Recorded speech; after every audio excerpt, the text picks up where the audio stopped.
Hi everybody, welcome to Connecticut River Conservancy's live stream. My name is Stacy Leonard and I'm the events coordinator here at CRC. We're really happy that you're joining us today. We hope you're staying safe and healthy during these challenging times. Live stream is our bi-weekly lunchtime presentation series that we launched this spring, where we're bringing our work and our rivers right to you. We're here for episode 5, Hydroelectricity and Your Rivers, with Kathy Urffer, who I will introduce shortly. If you missed any of our earlier episodes, you can view all of our recordings online. We have a page called ctriver.org/livestream. I'll repeat this at the end, and you'll also get an email follow-up after the presentation. I also wanted to let folks know that we've just scheduled 2 new live streams for August, and they'll be posted shortly on that web page as well as on our calendar, which is ctriver.org/events. A couple of Zoom details before we begin. You'll notice your video and microphones are off, but we really welcome your questions. Kathy's presentation will be about 30 minutes, and then we want to save a nice chunk of time for the Q&A. So do find the Q&A box at the bottom of your screen and start adding questions any time during the presentation, but we will hold that off until the end and hope to get through as many of them as we can. If you have any technical difficulties, we have a Leaky, our Zoom wizard, behind the scenes, and you can call her. This is our CRC office phone number, 413-772-2020, extension 207. Again, we're recording this presentation, and if you need to leave early, you'll be able to access it on our website. Now I'd like to introduce Kathy. Kathy Urffer is one of CRC's extremely hardworking and energetic river stewards. She's been in this role since 2017.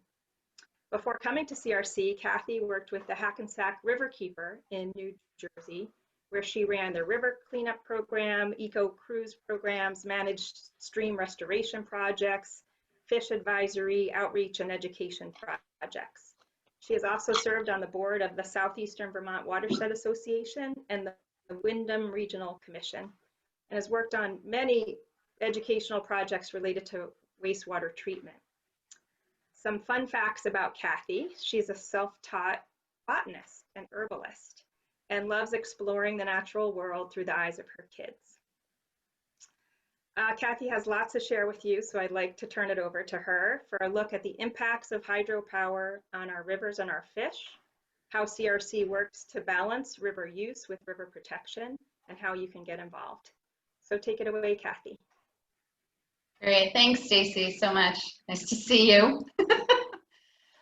Thank you so much, everyone, for attending these lunchtime sessions. We've had great attendance, and you know, finding this a great additional way to educate everyone about the various things that we work on. So, and trying to get this, there we go. So I've been tasked, you know, I wear a lot of hats as a river steward and do a lot of different parts of the job, as it were, but a big chunk of it has to do with the hydroelectricity dams and that process. So I've been tasked with sort of doing a bit of an overview, and so you may wonder why you know, both Ron Rhodes and I have presented in these live stream seminars on dams, and this is why, if you can see what's happening here on the screen. You know, different rivers in different parts of the country are impacted in different ways, and given our industrial past, you know, we have used the rivers in the Northeast for energy for, you know, more than 100 years, and so we end up doing a lot of work with dams because there are so many in the watershed, and many people don't realize actually how many there are. So you know, what is the problem with the dam from a river's perspective, if you were to ask the river? Some basic ecological impacts are that, you know, when you dam the river, you are slowing the flow of water, and when that happens, you can see here that the river will drop its sediment, so it will change the bottom habitat behind the dam. It creates a situation where the water can warm, and that area behind the dam ends up becoming stratified with different temperature at different, depths of the water. Obviously, it's an obstacle to fish and human, migration or movement up and down a stream. When the water temperatures increase, the dissolved oxygen level decreases. So dams change the habitat in rivers pretty intensely. And when you think of that bottom habitat, right, the entire aquatic ecosystem really relies on the plants, the zooplankton, the small critters that are living in that bottom habitat. And when you change that, you end up sort of changing the entire food chain in our freshwater streams. So this is an example of what a river bottom would look like behind a small dam.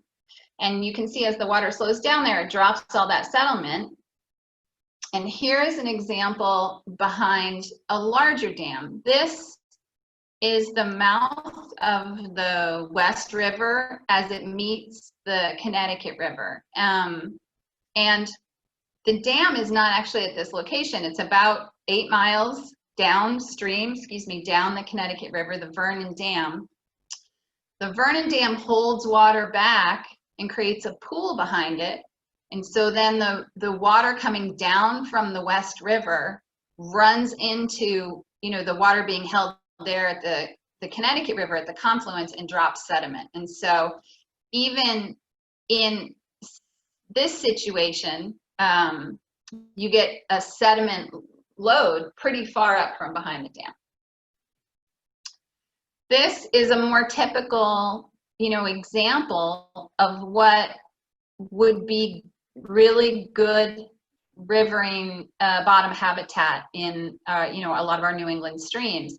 Different rocks, different size cobbles, that produces a lot of different little hiding places for fish fry and critters and bugs. And you can see it's very different than the sediment load.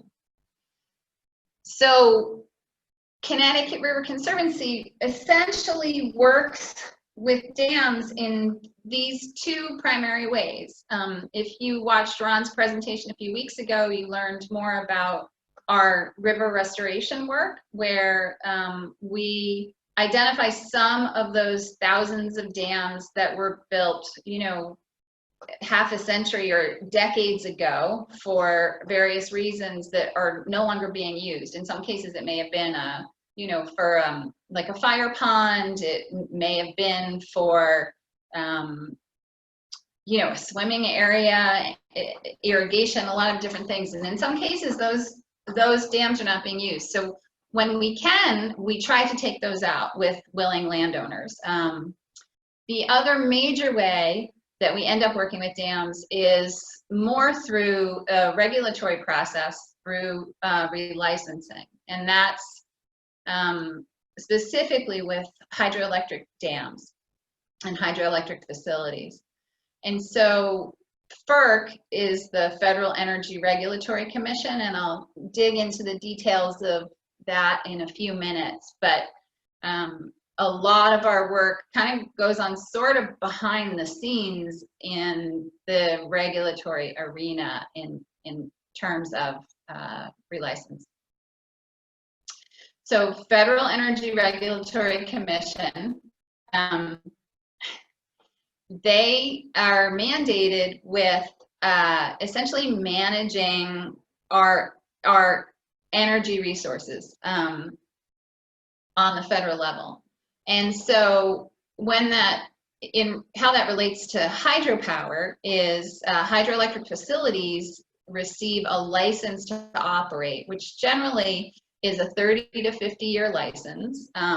You can either be a licensed facility where you have to go through essentially a renewal process, or some of the smaller facilities that are under 40 megawatts or conduit facilities can be considered exempted, which means they still have a license, but they're exempted from this kind of renewal cycle of having to reevaluate periodically. So that 30 to 50 years really was established when, when we were building hydroelectric dams. And the idea being that it would take 30 to 50 years for a return on investment for the amount of capital you put into building a hydroelectric facility. And it's a bit of, I guess it's a bit of a relic in that regard. It's a pretty long period of time to wait to revisit the potential impacts of a hydroelectric facility on resources. So again, FERC, Federal Energy Regulatory Commission, and at this point, when they are considering relicensing a facility, FERC is supposed to give equal consideration to power and development, energy conservation, the protection of our fish and wildlife and their habitat, recreational opportunities for the public, and then other aspects of environmental quality, including, water quality, historic preservation, and things like that. So for our watershed, the hydro facilities on the main stem of the Connecticut River are, essentially listed here. So we have 10 hydroelectric dams, 3 water storage dams at the Connecticut Lakes, which is in the, the far headwaters up by the Canadian border, 1 pump storage facility on the main stem, and then 3 breached dams.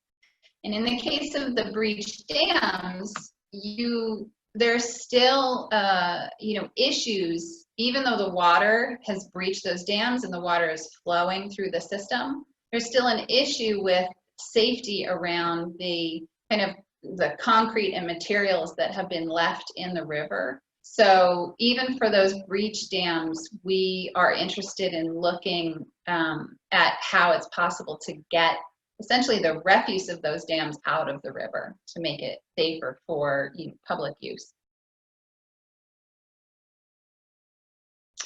This is just another way to look at the facilities on the main stem from the perspective of, sea level, of feet above sea level. And so you can see, and some of these are no longer here. A few of them are breached. So for instance, the Enfield Dam is gone. The first major hydroelectric dam on the river is Holyoke. And then you can see how elevation starts to increase rapidly as you get somewhere kind of into the middle of Vermont and New Hampshire.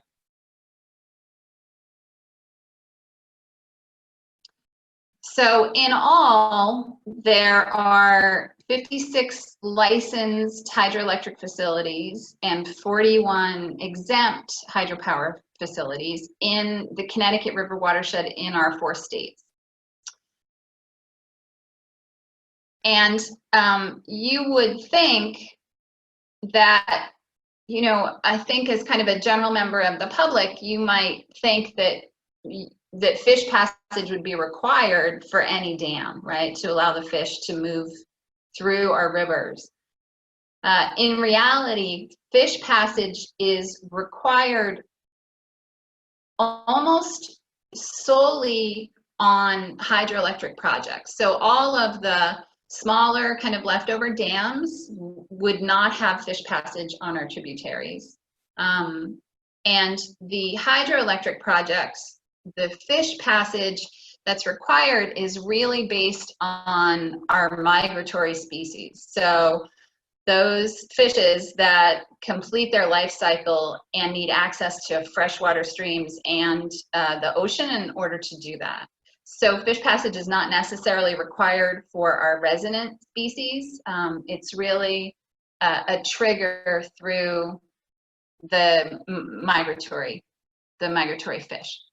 And so I'm going to just spend a quick amount of time here going over some of those fishes, so you know who they are and know why we care. And one of my tenets in doing this work is like, you only care for you only love what you care for, and you have to actually kind of know people, entities, organizations, and know what they do to care. So some of our fishes.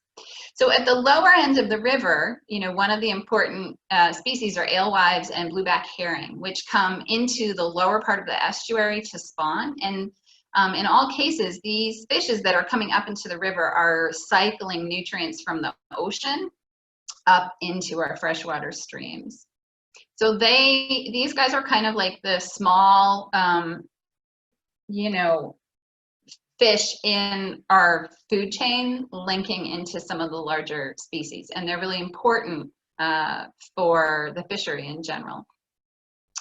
You got the short-nosed sturgeon, who is essentially like a prehistoric dinosaur, who will come up to about the Turner's Falls area in Massachusetts to spawn.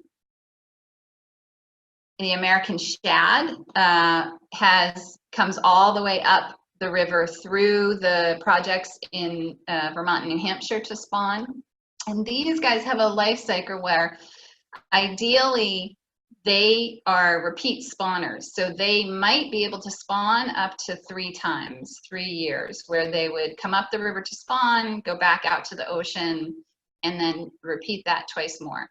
Whether they can do that or not really depends on fat levels and how much energy they expend in each spawning run. So ideally, you want them to be able to respond repeatedly. I believe the science for the Connecticut River is showing that our shad will spawn once, maybe twice, as they come on their shad runs. And the other, one of the things about shad is many of us know about the shad bush that blooms in the spring. So that is kind of the time at which the shad are running in our river. Picture them all together. Sea lamprey, my favorite. I was out yesterday walking some of the streams looking for sea lamprey nests. These fish are kind of, misunderstood in Vermont because they have 2 very different existences on the different sides of the state. So in a lot of the freshwater lakes, Lake Champlain and some of the Great Lakes, sea lamprey are considered an invasive species, and there are groups trying to eradicate them because they are now resident in those lakes, and they shouldn't be. For the Connecticut River, they are native species that are really important to the health of the river. And so in the Connecticut River, they're doing what they're supposed to be doing, which is they come up the river to spawn. When they are coming up the river, they are essentially going blind and they've stopped feeding. And they are trying to find an appropriate place to build a nest, spawn, and then they die. And when they die, they're returning those nutrients from the ocean into the rivers. The ammocetes dig into the stream bed basically and spend 7 to I think about 12 years, depending, in the rivers growing and really living kind of like in the mud and the muck and the sandy areas. Sometimes if you find an abandoned tire in the river and you clean the dirt out of them, you will find them living there in the tire. And so then when they mature, they will start to head out to sea and they live their adult life in the ocean before they come back up to the river to spawn. They don't come to natal rivers. They actually come up rivers based on the ability to sense the pheromones of young sea lamprey in the river. So the young sea lamprey that are growing in the river are essentially calling the adults in to identify places to nest and spawn. There's their crazy little mouth.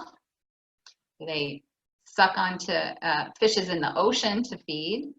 And sometimes if you have visited any of the fish ladders, you will occasionally see them sucking onto the glass and you can see the inside of their mouth like that, right on the glass. really cool. And when they are building a nest, they do like this one is doing, they will pick up rocks with their mouth and turn them over and kind of dig out a pit, leave a big rock in the center to hold on to, and build a little dam at the downstream end of the pit to catch the ammosetes so that they can dig into those rocks that they've moved in that little dam area. So one of our other migratory fish, the American eel, does the reverse. The eel live in the river year round as adults, and then when they spawn, they actually move out to the ocean, to the Sargasso Sea. The young eel are essentially born there. The adult eels die in the Sargasso Sea. And then the baby eels, when they're very young, they're glass eels and they're clear, they will find their way back to the coast and then start to make their way up rivers as they mature. And as they move up the rivers, they change in color, shape, and size, not so much shape, color and size. And eels really like to travel on their belly, so they will make their way upriver by finding their way through the water column, but then also when they come into contact with rocks and things by slithering over the rock. So fish ladders, at dams and hydroelectric projects is really the only way that we can move these migratory fish through our river systems and upstream. This is a small fish ladder in Old Lyme, Connecticut that is there primarily for the herring, the alewives and the blueback herring. There is also on this site a passage for American eel to be able to move up, and they need a slightly different mechanism because they like to slither on their bellies than a kind of typical fish ladder. And fish ladder design, they're really designed for each fish, and there are some things that need to be maximized, in terms of velocity or the size or what the entrance looks like to try to move different fish up the river. And so, it's not as easy as kind of just putting a chute of water around the side and thinking the fish will go up it. There are actually, some details involved in how they need to be designed effectively to get the fish to move upstream. Here's an example of a larger fish ladder. This is the fish ladder at Vernon, Vernon Dam, which is just north of the Massachusetts border. And then in terms of, the managing the fishery, ideally you want to have a situation where, if you think of Holyoke as the first obstacle on the Connecticut River, you have a certain number of fish that come to Holyoke and are able to pass upstream of Holyoke. And then some of those fish will find habitat in the tributary streams above Holyoke and below Turner's Falls. And then ideally you would have a certain percentage of those, pass through the Turner's Falls Dam. And then again, a certain percentage of those that pass Turner's Falls be able to pass through Vernon. And so at all of the fish ladders, in some cases the hydro facility staff, in some cases volunteers, in some cases local agency fisheries biologists, or a combination of all of those folks, are counting our fish as they come upstream. And the reason why is to try to understand, which ladders are effective, what, how, if we're able to increase the numbers or if they're decreasing. And so at the moment, the situation we have is pretty good passage at Holyoke. When those fish get to Turner's Falls, the passage at Turner's Falls is really not very good. And so a lot of the habitat that may be available further upstream in Vermont and New Hampshire, the fish are not able to get to because they're not passing through the barrier Turner's Falls very good. Once they get to Vernon, the passage is pretty good. So at the moment, Turner's Falls is kind of, you know, one of the things we're working on to improve, to be able to further help the health of the fishery stock for the river. One of the other species that folks don't really think about or are aware of are the freshwater mussels in the Connecticut River. So there are 12 species of freshwater mussels. 8 of them are endangered or threatened, either federally or, you know, listed in one of the 4 states as endangered or threatened. And freshwater mussels move through the system and are able to access additional habitat by having the glochidia, or the, you know, baby mussels, as it were, attached to host fish, and they're specific fish. And so as those fish move through the system, the glochidia will mature, and there'll be a point at which they drop off. And so in order for the, you know, the mussels to reproduce, when they drop off, they need to drop off in habitat that's appropriate. And those fishes need to be able to move through the river. And so over the course of, you know, I don't know, however many decades, the change in the bottom habitat and the obstacle to the fish movement has impacted our freshwater mussels. And so, you know, the agencies and biologists are trying to work now on how to maximize the habitat, how to protect the areas where we have mussels, the various different kinds of mussels. And we at CRC have a community science program where we are working with UMass to raise mussels and then actually try to seed them in, you know, find habitat and seed them in some of our tributary streams. Talk to Aliki if you want to know more about that. So there are certain impacts just for a dam to be in the river, even if it's not a hydroelectric dam. Sometimes with certain hydroelectric dams, there can be additional impacts based on how the dam is operated. So one of the considerations is hydropeaking of dams. And by hydropeaking, what that means is that a dam would be holding water back. The water, you know, piles up behind the dam, and essentially the elevation level goes up. And then at a certain point in the day, the hydroelectric facility starts to generate, opens the gates, and then that water level goes down as they generate electricity. Often, at the moment, many of the facilities on the main stem are hydropeaking facilities. And so those companies are maximizing generating later in the day when electricity prices are at their peak.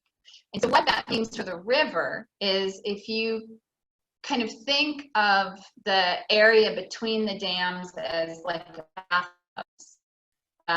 that means over the course of 24 hours, generally or often, the water level in the river will go up and down a few feet. And so the license for the hydro facilities will define a certain limit to the number of feet. For the Wilder facility, I think Bellows Falls and Vernon, that number would be 5 feet. For, you know, further down in the Turner's Falls area, for the pump storage facility there, that number might be 9 feet. And generally, the hydroelectric facilities don't operate, they operate with a smaller band. It may be only, you know, about 2 to 3 feet in the areas, but still having that occur every day causes impacts to the banks of the river in the impoundments or the pool areas above the dam. So what you're looking at here is a water surface logger. This was done during the current relicensing for Bellows Falls. And the blue line is measuring the surface water at the upper end of the impoundment, which is about, I'd say it's 24 miles above Bellows Falls, Vermont. And then you see the green and the red are, you know, the midsection of the impoundment and then a lower section of the impoundment.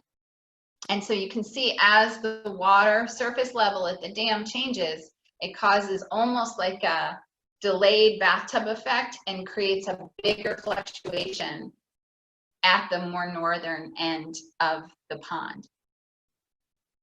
So that impacts the stream banks.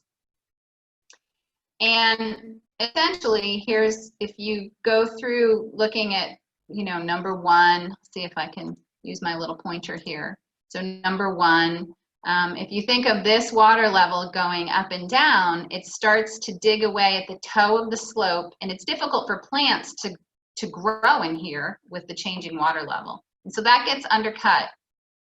And then after that, this part, the top part falls down, and then you have water obviously flowing downstream or downriver that picks up this sediment and moves it out. And so this altogether is an erosion cycle that has been, you know, essentially damaging our stream banks for decades.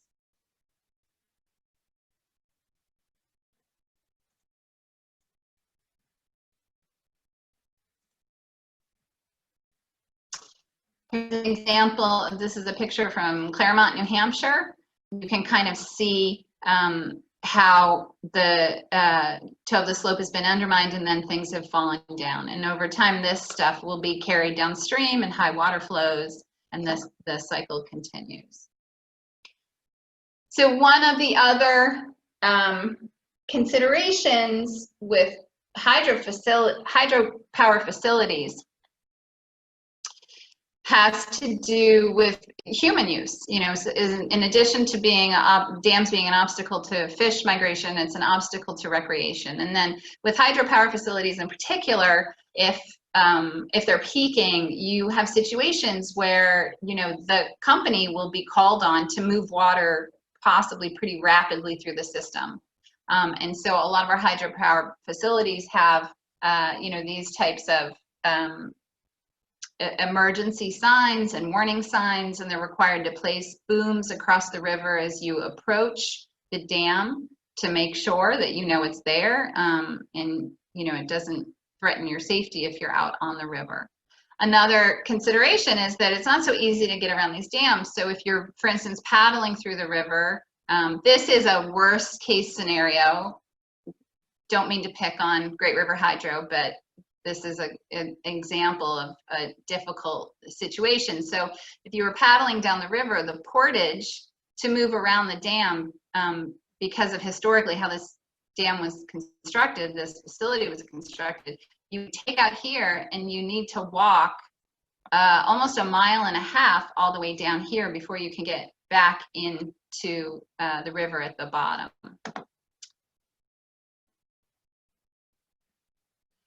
So one of the things that we're trying to advocate for in this relicensing is figuring out how to shorten this portage or create more opportunity for people to be able to paddle through the river. So back to FERC, and I'm going to try to be mindful of time and talk quickly through this. As I said, many of the hydro facilities have a license that will last 30 to 50 years. And so right now we're entering a period where a lot of hydro facilities are coming up for relicensing. And there is a pretty involved public and regulatory process to that relicensing, where FERC is, you know, trying to give equal consideration to these various things as they determine what might be included in the next license for the next 30 to 50 years. So FERC has 3 different licensing processes. One is the integrated licensing process, which I will explain here. It's the kind of the most complicated and also most comprehensive. There's also the traditional licensing process and then an alternative licensing process.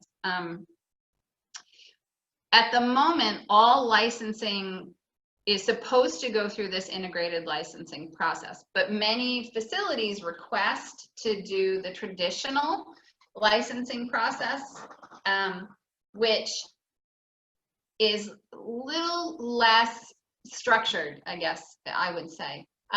It also, the integrated licensing process provides more kind of transparent and precise opportunities for the public and for stakeholders to provide input.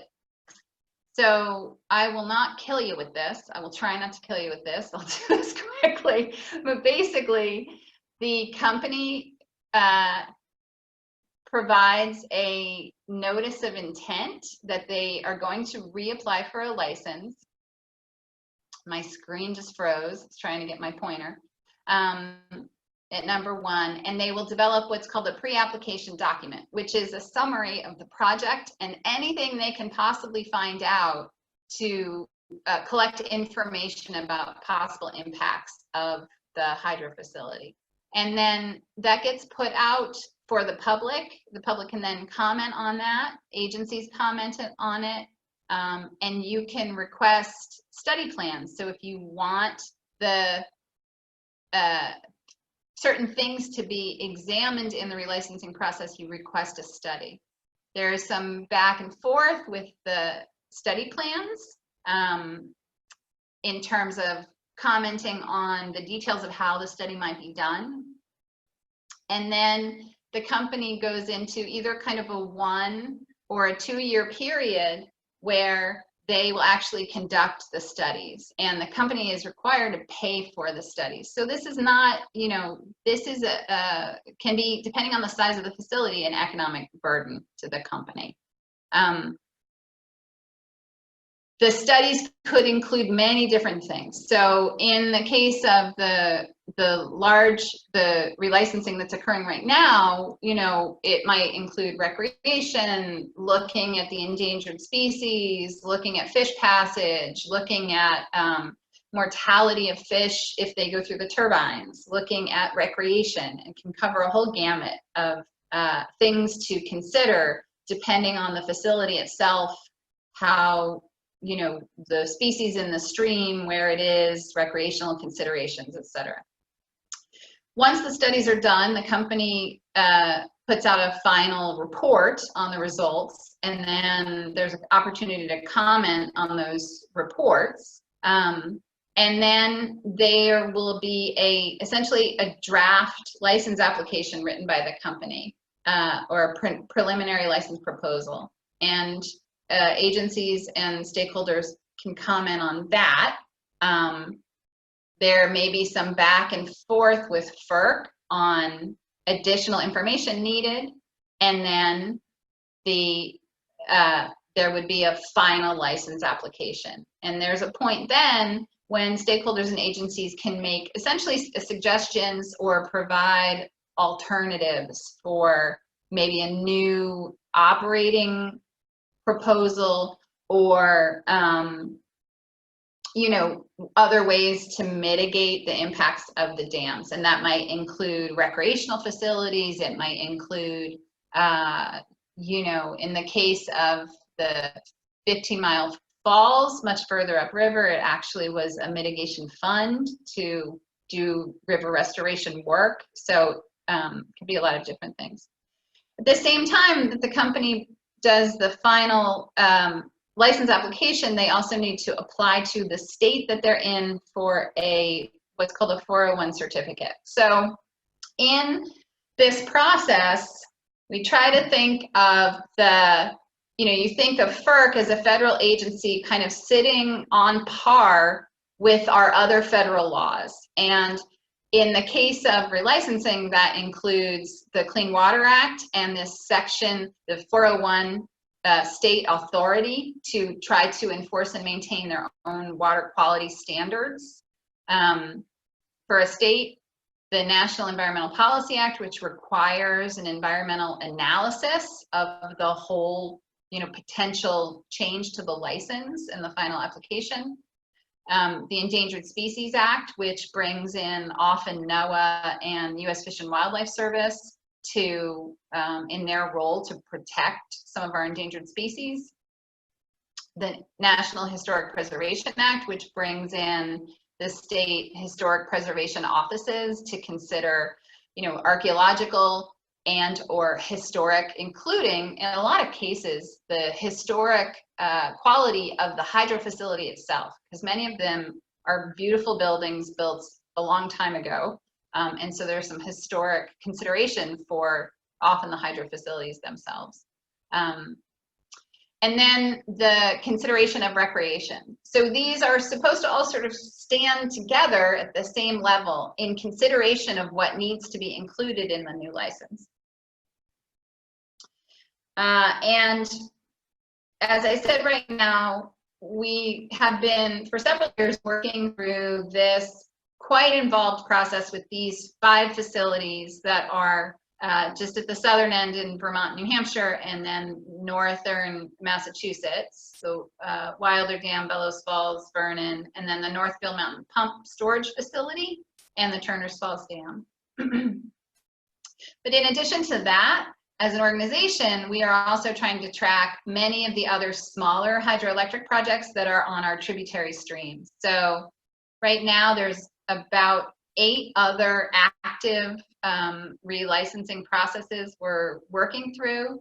And then I've just provided a couple examples here. One is the North Heartland on the Ottaquechee River. So this is actually an Army Corps dam with hydropower that was added to it kind of after the fact. And so that hydropower license is being evaluated right now, essentially. The lower left is the Newberry project on the Wells River. And then the lower right is the Canaan Dam, also on the main stem of the Connecticut River. There's several more, just providing these as an example. So I wanted to give kind of an overview and then, be able to answer questions based on, participants' knowledge and curiosity and local concerns. So we'll open up for questions now.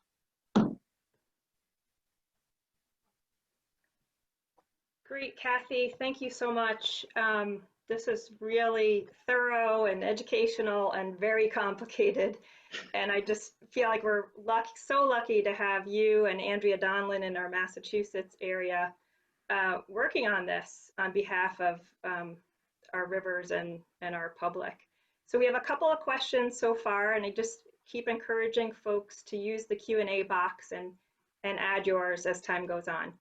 So the first one is, are the hydro dams on the Connecticut River bottom release so that the water is cold, or are they pushing the top warm water downstream? Ooh, the hard questions. I cannot answer that question in regard to all of them. I think it's a mix, and I would have to actually look, go and actually do a little research to respond to that. I would say for the person asking that question, if you can email me, and if there is a particular dam you're wondering about, include that, and I can answer that by email. Great. Another question is, what about cultural resource impacts? Do the hydro companies have to compensate or mitigate their impact on Native American communities and relics? Yeah, absolutely. So that's included in under, different, I think, in different parts of the country, but for our purposes in general, in New England, under the Historic Preservation Office of the states, one of the challenges in New England is a lot of the sort of local native indigenous groups are not necessarily federally recognized. So when the notices go out through FERC, often the companies will send that notice to the closest federally recognized tribe. And, I try to pass that on to the more local native groups as licensing come up. But yes, the companies do need to do a essentially a comprehensive plan, and they're supposed to do it in consultation with the native peoples in the area to consider what those particular impacts may be and what the needs are. Those plans are not public information. So I am not, because I am not a member of those native communities, I am not privy to what is included in those plans or the details of it. You really need to be a member of those native communities to be involved in that process. And, you know, it's, you know, unfortunately, in some ways, it's also often incumbent upon the public to find our way into these conversations. And so, you know, I feel like for me, I advocate for the river, but I also am advocating for public participation and for the public to be informed. So I just try to make sure that that information gets to where it really needs to be. Great.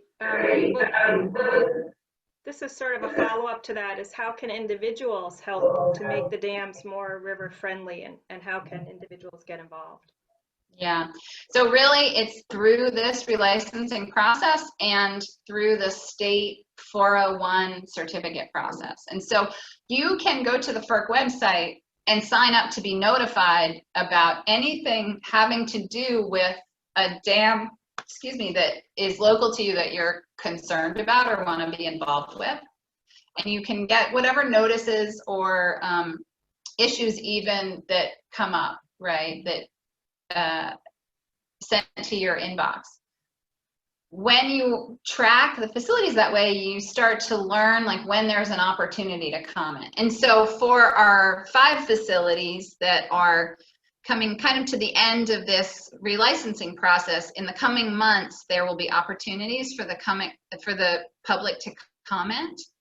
And I would say any comments to FERC, you know, if FERC does not hear from people, they will have no idea if there is a concern or even that the river's being used or that anyone cares. I think no matter what your comment is, even if it's just from the perspective of I take my children swimming, you know, and I want to make sure they're safe or whatever, it is important to communicate that to FERC, because I think all of that communication makes FERC pay attention in a different way than if they didn't hear from anyone. So I encourage public comment.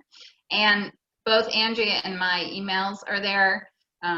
We're glad to walk you through step by step to figure out how to subscribe, how to comment, you know, who the letter needs to be addressed to, anything like that. Great. Here's another. During relicensing for hydropower, how closely do you work with all the various dam operators to coordinate operations, minimize environmental damages, and maximize benefits, such as hydropower production? It seems like there's massive opportunity to amplify the positive benefits of hydropower with coordination. Yeah, you know, we try to work with everyone as closely and transparently as we can. And, you know, like anything, all the each hydroelectric company has different culture, they're different sizes, you know, there's different people involved. And so like any other relationship, those relationships might be different, you know. Some companies that we work with are much more transparent than other companies. And that transparency goes really a long way in terms of the public relations, ongoing relationships, and, you know, really serving as kind of a community member where those hydro facilities are located. I mean, they are big employers of our local population.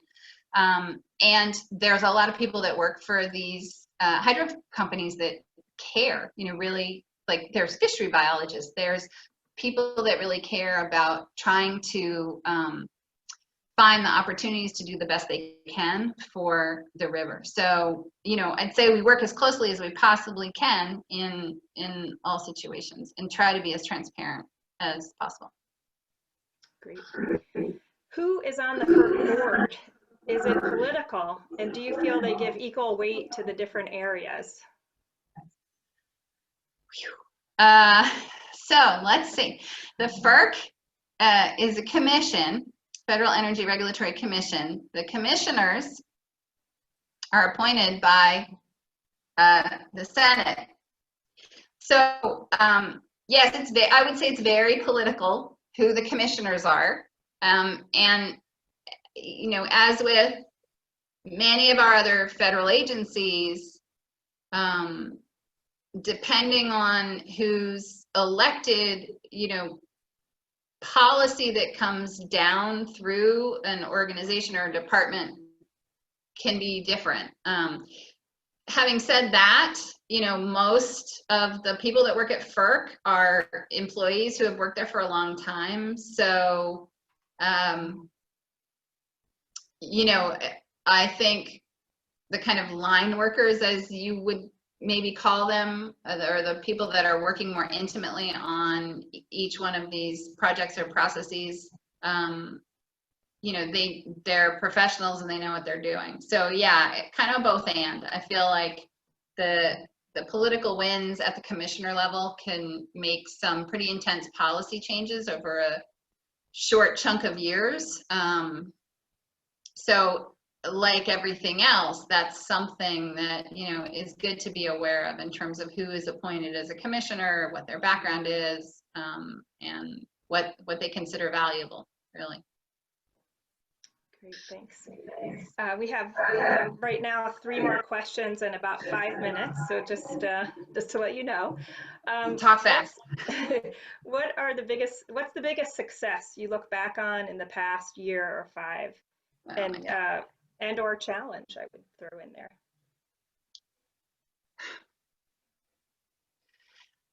Wow. The biggest success, I think the biggest success is the relationship building, and the sharing of knowledge, because these are not, you know, generating hydroelectricity and the market that these companies are selling into is a complicated affair, right? So the more communication that occurs between agencies, advocacy groups, and the hydroelectric facilities themselves, I think goes a long way in terms of understanding what the real constraints are and what considerations are as we try to move forward together to find a win-win. So I think that's you know, those are the victories as we build those relationships. And what was the other part, Stacey? The challenge? That I can answer. Oh, I don't want to go there. We can skip it. I think the challenge in general really has to do with our how do I say this? You know, almost like our privileged position to assume that we should have some sort of unlimited access to electricity without having to understand the impacts in general to our ecosystems and to the world. And so, you know, trying to figure out how we may systematize some level of, I don't want to say frugality, but some level of awareness of our privilege in that, I think, the challenge. Okay, thanks. Any instances where you've been able to get remediation based on aesthetic impacts? In Maine, there are projects currently in relicensing where what was once were historical scenic waterfalls were dammed. One is the largest falls east of Niagara in the U.S. There's often an aesthetic survey or study required in relicensing, and what drives those aesthetic considerations often has to do with how a state's water quality standards are written. So I would say, you know, you can only require something based really on what the water quality standards are. So if you want to, you know, you would start there, I think, in terms of expanding the kind of scope of what is important from an aesthetic perspective. But it is, at the moment, it is taken into consideration. I don't know if it bears, well, I won't say that. I mean, it is taken into consideration, so. Okay.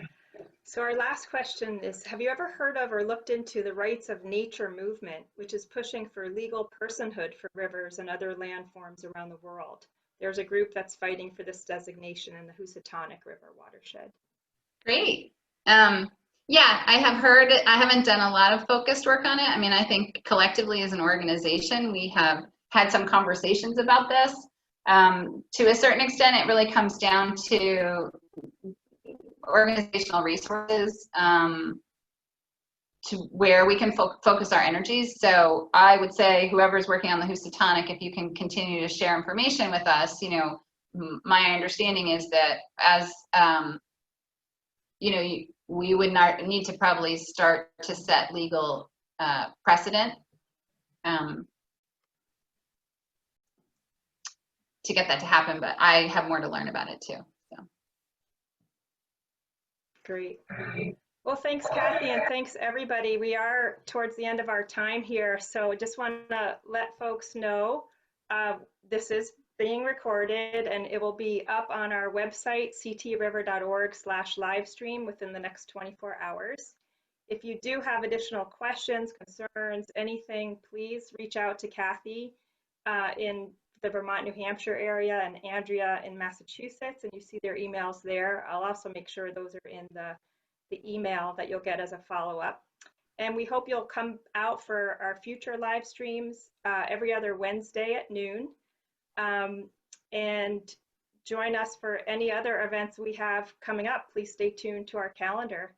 And we're just thrilled that y'all came out today, and it's a great way for us to connect with you and hopefully for you to connect with us and our rivers. So stay healthy and safe, and we'll see you next time.